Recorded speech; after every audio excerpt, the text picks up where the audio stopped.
tous les pays africains s'étaient rassemblés pour l'investiture du président. Parce qu'à cette période, Dieu m'avait déjà montré. Vous pouvez le croire ou pas, ça vous regarde. De la même manière qu'il avait pris le pouvoir sans infusion de sang, ce démon devrait être nourri par la souffrance du peuple. C'est pourquoi vous avez vu qu'ils ont commencé à casser, à détruire, à faire du mal aux Gabonais. Ça devrait aller encore bien plus loin.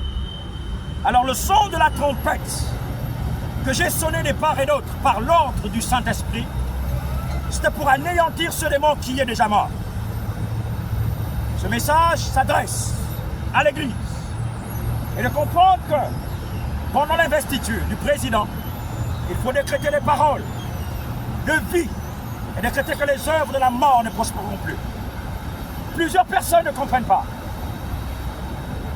Plusieurs disent qu'il faut respecter les autorités.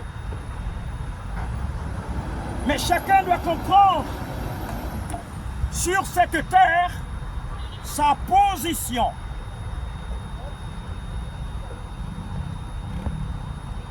J'avais le sac et la cendre hier, et là j'ai mis ma plus belle tunique pour sonner la trompette à l'Éden, 12 fois sur les pierres. Quand on sonne la trompette au nom de Yeshua HaMashiach, Jésus-Christ, le Seigneur des Seigneurs, on convoque le ciel sur la terre. Donc, quand j'avais fait cette vision, après que nous étions en train de dire Jésus, j'avais vu le visage de la personne qui m'oppressait dans la prison. Et pendant que je priais, et avec tout ce qui se fait, j'avais dit, nous étions sortis parce qu'après, quand le démon était mort, nous avons commencé à voir la lumière et tout ce qui était dans la salle sortait.